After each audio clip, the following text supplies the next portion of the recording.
যদি আমি আরো প্রফিট কমাতে যাই, ধরুন আমার 1000 টাকা ডিসপ্লে কেনা পড়লো, এবার আমার কাস্টমার না ফেরত মানে রিটার্ন না দিয়ে আমি চাইছি কাস্টমার রাখতে, অন্যজন কম্পিটিশন মার্কেট কম চাইছে, তো সেক্ষেত্রে আমি যদি 150 টাকা দিয়ে পেস্টিং চার্জটা নিই, সেক্ষেত্রে কাস্টমারকে বলেই দেওয়া ডিসপ্লে কোনো রকম ওয়ারেন্টি নেই, আমি শুধু পেস্টিং করে দেবো 150 টাকা নেবো, মানে ডিসপ্লে জাস্ট দেখিয়ে দিলাম 150 টাকা নিলাম, মানে 150 টাকা মিনিমাম। এখন আমার কম্পিটিশন মানে 150 থাকবেই মিনিমাম। হ্যাঁ, ওতে আমার কোনো নেই, জাস্ট হেডেক কি নেই, আমি জাস্ট লাগিয়ে দেবো, দেখে নাও ব্যাস। তারপরে যদি কোনো রকম খারাপ হয় তো কাস্টমারের কোনো হেডেক নেই। আচ্ছা, কোনো গ্যারান্টি ওয়ারেন্টি কোনো দেওয়া হবে? যদি সে প্রফিট পার্সেন্টেজটা বাড়ায় তখন সে কিছুটা নিজের উপরে নেয়। আচ্ছা, আর যে একটা প্রবলেম আপাতত আমরা পেলাম চার্জিং কি ওই অ্যান্ড্রয়েড মানে ডিসপ্লে পেলাম, এরপরে কোনো ধরো বডি ব্যাক গ্লাস ধরো ভেঙে গেছে, কোনো যদি অ্যান্ড্রয়েডের ক্ষেত্রে আসি, আচ্ছা অ্যান্ড্রয়েড ক্ষেত্রে যদি ব্যাক গ্লাস কোনো ড্যামেজ হয়ে যায় তাহলে আমি ব্যাক গ্লাস চেঞ্জ করলে আমার কেনা পড়বে, যদি আমি কমফোর্টেবল নিই অরিজিনাল না, কমফোর্টেবল নিলে 100 থেকে 150 টাকা কেনা পড়ছে। আচ্ছা, 100 থেকে 150 টাকা।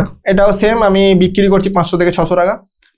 বাপ রে বাপ, কত ভাই মানুষ মারিস তো রীতিমতো। যদি কিপ্যাড ফোনের ক্ষেত্রে হয়, এবার কিপ্যাড ফোনের বডিটা কিন্তু সব মডেলের পাওয়া যায় না। আচ্ছা, ওগুলো কিছু স্পেসিফিক নোকিয়া এগুলো পাওয়া যায়, মানে নর্মাল চায়না ব্র্যান্ডগুলোর পাওয়া যায় না, তো ওগুলো আমাদের কেনা পড়ে 20 থেকে 30 টাকা, আর ফিটিং করে 70, 80, 100, 150 যে যেমন পারে না। আমাদের তো এই পটকা দেখা লোকে মারবে না তো? তুই যা পোল খুলছিস, এ তো মনে হচ্ছে প্রফিটেবল, হিউজ প্রফিটেবল বিজনেস। তো শুধু ওটাই না, ওর সাথে যে গ্লাসগুলো লাগানো হয়, যেমন কেউ প্রোটেক্টর গ্লাস লাগাচ্ছে অ্যান্ড্রয়েডের ক্ষেত্রে বা আইফোনের ক্ষেত্রে প্রোটেক্টর গ্লাস লাগাচ্ছে, আচ্ছা সেগুলো আমাদের কেনা পড়ে হোলসেলে। প্রোটেক্টর গ্লাস মানে যেটা আমরা এই ফোনে লাগাই, এর উপরে যে প্রোটেক্টর গ্লাসটা লাগানো হয়। আচ্ছা আচ্ছা, ওই গ্লাসের দাম কত? ওগুলো আমাদের 10-12 টাকা, আর হোলসেলে নিলে আরো কম হবে। আপনার বিশেষ করতে ওগুলো বিক্রি হয় তো কম করে 100-150। তিরি কি তোরা তো ভাই লোকজনে লুটে খাচ্ছিস, তো লোকে মারবে না তো এই পডকাস্ট দেখার পরে? তোকে রাস্তা বেরোলি দোকানদার তোরা দেখলো, অনেকে কমেন্ট করবে যে আমি তো 50 টাকায় বিক্রি করি 10 টাকায় কিনে, অনেকে কমেন্ট করতে পারে। হ্যাঁ, অনেকে 30-40 টাকা লাভ রেখেও করছে কম্পিটিশন মার্কেট হিসাবে, কাস্টমার ওয়াইজ ওগুলো হয় ভ্যারি। অনেক কাস্টমার আছে কি আমি যদি ওই গ্লাসটাকে আমি যদি কম দামে দিতে চাই, কাস্টমার নেবে না, বলবে আমাকে আর একটু ভালো, পাশের দোকানদার ভালো রেট দিয়েছে, ভালো মাল দিচ্ছে। কেসটা এরকম কিছু না, কিছু ব্র্যান্ড হয় যেমন ব্র্যান্ডিংও করে কিছু ব্র্যান্ড, তো ব্র্যান্ড ওয়াইজও যার যেমন প্রোডাক্ট প্যাকেজিং করছে সেই হিসাবে দাম ম্যাটার করে। মানে যদি যেটা কেনা বেশি আছে সেটা একটু বেশি দামে লোকে সেল করে, কিন্তু যাই বলছে তাই বলছি ভাই, এ তো অন্যরকম জিনিস।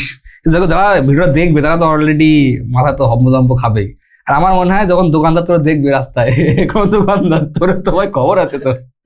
ওকে, নেক্সট আমার প্রশ্ন হচ্ছে, এত প্রবলেম সলভ আমি করবো, আগে বলেন কি কি টুল হয় এতে, মানে ধরো ধরার টাইম কি কি টুল পাবো? একদম বেসিক আমাদের কাজের জন্য যেগুলো কি কি লাগবে, মানে এক্স্যাক্টলি এই যে প্রবলেমগুলো সলভ করবো।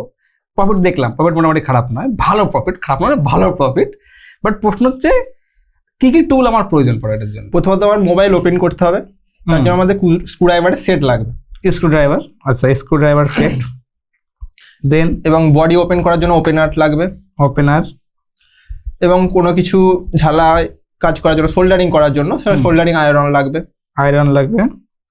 যদি অ্যান্ড্রয়েড ফোন হয় বা স্মার্টফোন যেগুলো আছে, স্মার্টফোনের ক্ষেত্রে আমার ওপেন করার জন্য ডিসপ্লে সেপারেট করার জন্য সেপারেটর মেশিন লাগবে। সেপারেটর মেশিন লাগবে, এটার মধ্যে 10টার মধ্যে হয়ে যাবে সব?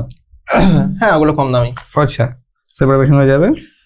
আর হচ্ছে আমাদের কোনো আইসি বা যদি কানেক্টর রিপ্লেস করি বা কোনো কিছু রিপ্লেস করি, যদি আমরা হিট দিয়ে যখন আমরা ওপেন করব, তার জন্য আমাদের দোকানে এরকম ঘোরায় ওইগুলো, হ্যাঁ ওর কি বলে রে?